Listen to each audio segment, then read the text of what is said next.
안녕하세요. 반갑습니다. 오늘은 블레이저에서 라이프 사이클에 대해서 알아볼게요. 수명 주기에 대한 건데요. 블레이저 컴포넌트의 수명 주기는 컴포넌트가 렌더링 될 때 시작되고 컴포넌트가 UI에서 제거될 때 끝납니다. 이니셜라이즈, 크게는 이니셜라이즈, 파라미터 셋, 애프터 렌더, 그리고 디스포스 이 네 가지가 있어요. 여기 보시면 하나, 둘, 셋, 넷, 다섯, 여섯, 그리고 디스포스까지 7개인데 왜 차이가 있냐면 동기적인 것 on initialized가 있고요. on initialized 뒤에 async가 붙는 형태가 있어요. 그래서 on initialize, on parameter set, on after render, dispose 이 네 가지가 크게 네 가지 단계고요. 그거에 대한 비동기 수명 주기가 on initialized async, on parameter set async, on after render async가 있습니다. 그리고 마지막 디스포스는 하나만 있고요. 그래서 synchronous 메소드, synchronous 메소드 이렇게 있는 거예요. 그러면 각각에 대해서 뭐 하나씩 싱크 메소드와 어싱크 메소드가 있으니까 두 개씩 되겠죠. 둘, 넷, 여섯, 그리고 마지막으로 디스포스까지 7개가 있습니다. 일단 이거에 대한 코드를 작성을 한번 해볼게요. 일단 pages라는 폴더에 제가 폴더를 하나 추가할 거예요. 폴더 이름은 컴포넌트라고 할 거고요. 컴포넌트, 그리고 그 아래에 폴더를 하나 더 추가하겠습니다. 폴더 이름은 라이프 사이클이라고 할 거예요. 수명 주기라고 하고 그 안에다가 레이저 파일을 하나 만들 건데요. 레이저 파일 이름은 initialize and dispose가 될 겁니다. 이렇게 지정하시고요. 이 상태에서 몇 가지 코드를 추가할 건데요. 일단 최상위에 이 라우팅 주소를 만들어 줄 거예요. 페이지 아래, 컴포넌트 아래, 사이클, initialize, dispose라고 이름을 짓겠습니다. 그리고 자바스크립트 관련해서 인젝트를 할 건데요. 라이브러리를 인젝트 IJS runtime 이라는 거를 인젝션 하겠습니다. 그래서 그 이름을 JS runtime이라는 변수로 만들어낼 거예요. 그리고 하나 더 인젝트 할 거고요. 이름은 내비게이션 매니저고요. 똑같은 이름으로 변수를 만들겠습니다. 그리고 디스포스를 위해서 디스포스 구현체를 임플리먼트 할 거예요. I disposable이고요.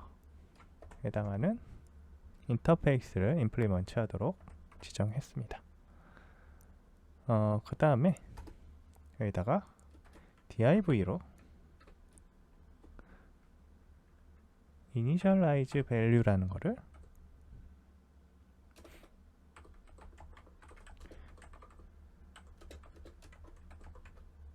넣어줄 거고요. 여기에는 텍스트라는 변수를 줄 거예요.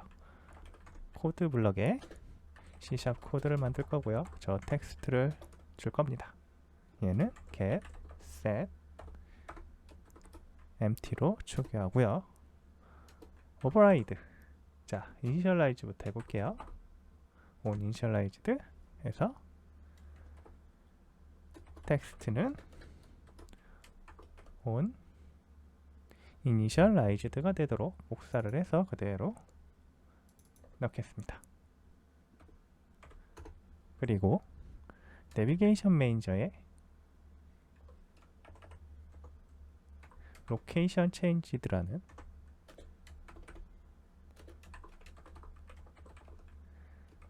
핸들러를 등록할 거예요. 이벤트를요. on 로케이션 체인지드는 지금 없으니까 하나 만들어 줘야겠죠. 보이드 형태고요. 오브젝트를 받아서 sender라는 변수로 지정을 하고 location changed event args라는 이벤트 args를 받습니다. 이것들을 받아서 여기에서 JS 런타임을 가지고 할 건데 지금 저희가 이름을 조금 잘못 지어서 RUN 넣어줘야죠. 다시 JS runtime.invoke void sync 네, 요 형태로 실행할 수 있게 할 겁니다. 그 다음에 로케이션이 체인지 됐다라는 거를 로그에다가 찍을 수도 있고요. 예를 들어서 이렇게 로그로 로케이션 체인지드 이렇게 할 수도 있는데 일단 저희는 이를 좀 다르게 해볼게요.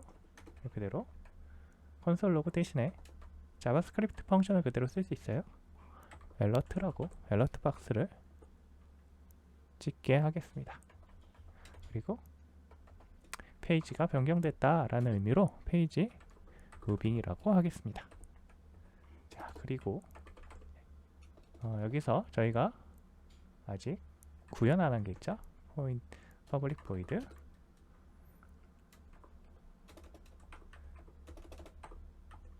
dispose를 구현해야 합니다. 자,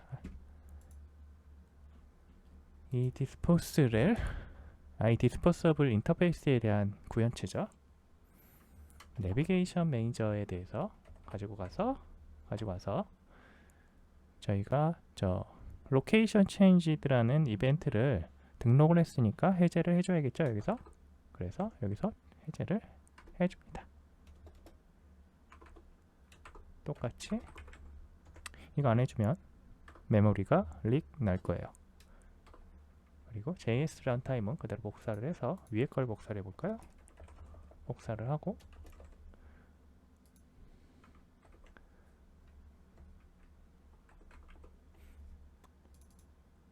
dispose라고 하면 될 것 같아요.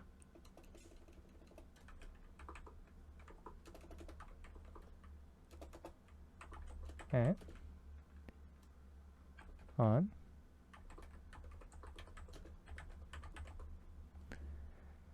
이렇게 지정을 해주면 이니셜라이저하고 디스포스 되는 거에 대해서 알 수가 있습니다. 일단 실행을 한번 해볼게요.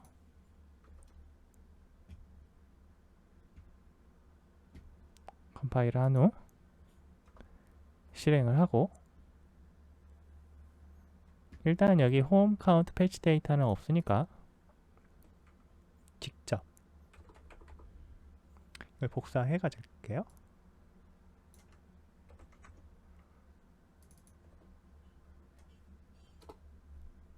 넣으시면 이렇게 이니셜라이즈가 돼요. 그리고 여기에서 다른 페이지로 이동을 하려고 할 때 어떤 형태가 일어나는지 알 수가 있겠죠. 일단 다른 페이지로 이동을 하면 페이지 무빙이 일어나요. 이렇게 알러트 창이 뜨겠죠. 그리고 다른 페이지로 갑니다. 그럼 디스포스가 일어나는지 안 나는지를 확인하기 위해서 F12번을 눌러보시면 이렇게 디스포스 and unsubscribe handler라는 게 실행이 됩니다. 이렇게 initialize and dispose에 대해서 확인을 해볼 수가 있어요. 그리고 이제 파라미터 셋, 파라미터에 따라서 변경되는 것을 확인할 수가 있는데요. 파라미터 셋에 대해서 한번 보겠습니다. 얘도 마찬가지로 라이프 사이클에서 레이저 컴포넌트를 추가를 할 거예요. 이름을 파라미터 셋이라고 하고요. 그대로 넣어주시고 이것도 마찬가지로 라우팅 주소를 지정을 할게요. 페이지를 통해서 얘도 컴포넌트 아래 라이프 사이클 아래 파라미터 set이라고 하겠습니다. 그리고 뒤쪽에 파라미터를 넣을 수 있도록 하고요. 안 넣더라도 되도록 하기 위해서 옵셔널 키워드인 물음표를 넣어줍니다. 네, 값이 없어도 못 찾겠다라는 에러가 나지 않도록 하기 위해서 한 거고요. 이전과 똑같이 인젝트를 해서 자바스크립트를 사용할 수 있도록 JS 런타임을 인젝션 해주고요. 이름을 런타임이라고 해줍니다. 파라미터 셋이라는 그 태그 밑에다가 div로 또 태그를 하나 추가를 할게요. 파라미터 value 파람 텍스트라고 하겠습니다. 그리고 코드 쪽에서 public string 자, 널을 받을 거고요. 널 가능한 스트링이에요. 텍스트 get set 프로퍼티를 지정하고요. 초기를 empty로 초기 값을 해줍니다. 그리고 애트리뷰트로 파라미터라고 해서 접근 가능하도록 해줘요. 그 다음에 이 상태에서 값을 지정을 해주면 파라미터의 값이 변경이 되는 것을 확인할 수 있게 하기 위해서 override on 파라미터 set을 override 해줍니다. 그리고 JS 런타임을 통해서 마찬가지로 invoker sync 하고 alert 창을 또 띄워줘 볼게요. alert 메시지는 파라미터에 들어온 녀석들을 찍어줄 거예요. 여기에서 이런 식으로 해보자.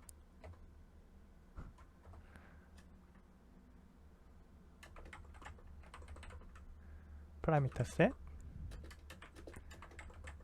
파람 텍스트의 값을 여기에서 찍도록 하겠습니다. 이 상태로 값을 지정해 주고 이제 컨트롤 S를 눌러도 한 리로드가 안 되는 애들이라고 지금 이제 메시지가 나온 거니까 이때는 컴파일을 다시 해 주셔야 돼요. 스탑을 하시고 컴파일 하시고 다시 실행을 합니다. 실행을 하면 자, 이 뒤쪽 주소를 그대로 또 복사를 해서요.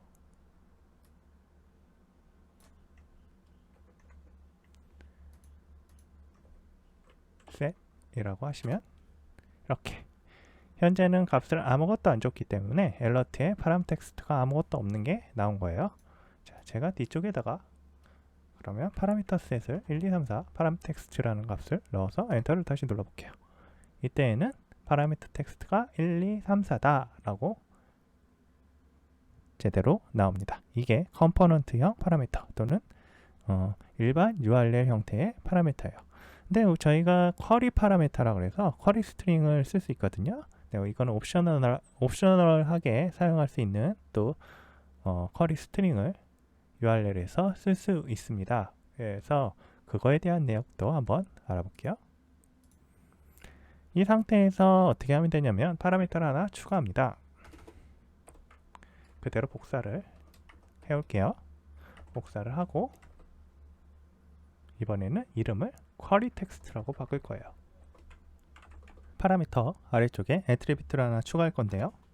애트리뷰트는 supply 파라미터 from 쿼리라는 걸 넣어줄 거예요. 이렇게 하면 쿼리 스트링을 지원할 수 있도록 해줍니다. 자, 이 상태에서 아까 그 내역을 그대로 다시 실행을 해보면 되는데 그 전에 이제 저 쿼리 텍스트도 alert에서 찍어줄 수 있도록 쿼리 텍스트라는 문자를 한번 넣어볼게요. 그리고 베리어블도 쿼리 텍스트를 찍도록 해줍니다. 이 상태에서 실행해 볼게요. 이미 실행이 되어 있고 방금 제가 핫 리로드를 했죠. 그래서 변경이 됩니다. 이렇게 쿼리 텍스트가 지금은 없어요. 없는 상태니까 alert 나온 건데 이 상태 뒤쪽에 이름을 쿼리 텍스트라고 하고 7890이라고 할게요. 그리고 누르시면 이렇게 파람 텍스트와 쿼리 텍스트가 나옵니다. 이런 식으로 쿼리 스트링도 확인할 수가 있어요. 파라미터 셋 될 때, 온 파라미터 셋 될 때 파람 텍스트하고 쿼리 텍스트를 확인을 해봤습니다. 이 상태에서 마지막으로 애프터 렌더라는 걸 확인해 볼게요. 컴포넌트를 하나 더 추가를 할 겁니다. 그래서 라이프 사이클에 다시 add 레이저 컴포넌트라고 하고요. 이름은 애프터 렌더라고 짓겠습니다. 자, 이 상태에서 또 라우팅 위치를 지정을 해줘야 되니까 페이지 컴포넌트 라이프 사이클 애프터 렌더라고 하겠습니다. 그리고 또 그 내역을 찍어보기 위해서 자바스크립트를 실행시켜야 되니 똑같이 인젝트 할 거예요. 자바스크립트 관련된 IJS 런타임이라는 인터페이스를 인젝트 하겠습니다. 그리고 JS 런타임이라는 베리어블로 선언을 해주고요. 버튼을 하나 추가를 할 거예요. 버튼 클래스 버튼의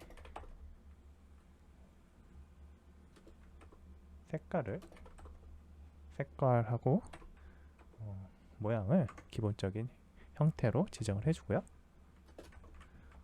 온 클릭 되었을 때 state as changed를 그대로 호출하겠습니다. 이거는 GUI, UI를 다시 렌더하여라 라는 명령이에요. 강제로 다시 렌더하도록 명령을 내리는 거예요. 그리고 이름을 트리거 애프터 렌더라고 하겠습니다. 그리고 코드 블럭에 애프터 렌더에 대한 것을 오버라이드를 하겠습니다. 이번에는 애프터 렌더의 어싱크 메소드를 오버라이드 해볼게요. 오버라이드 애프터 렌더 어싱크에 대해서 오버라이드를 해보겠습니다. 그리고 wait에서 이 앞쪽에 어싱크를 주고요.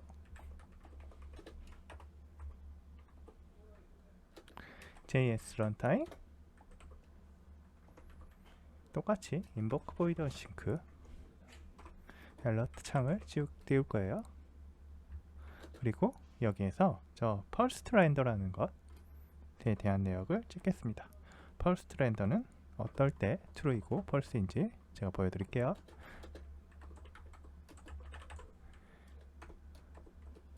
실행을 하면 자, 여기 구분을 좀 하기 위해서 스페이스바를 넣고요. 이 상태에서 컨트롤 S를 누르겠습니다. 아무래도 다시 컴파일하라고 나오니까 스톱하고 다시 컴파일 하고요. 실행을 하시기 전에 제가 여기에서 n을 빼먹었네요. 네, n을 넣고 다시 컴파일 그리고 실행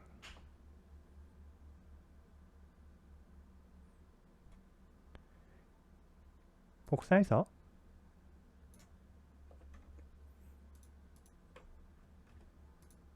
그대로 추가하고 엔터를 누르시면 이때 first render는 true다. 첫 번째 렌더링이 됐다라는 의미고요.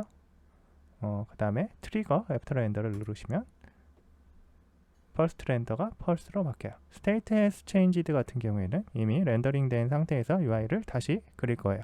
UI를 다시 그린다는 의미는 달라진 것들만 아마 다시 그리게 되기 때문에 이때 first render는 false가 됩니다. 그래서 이런 형태로 라이프 사이클 블레이저의 라이프 사이클 블레이저 컴포넌트의 라이프 사이클을 오늘 알아봤습니다. 감사합니다. 오늘 여기까지 하겠습니다.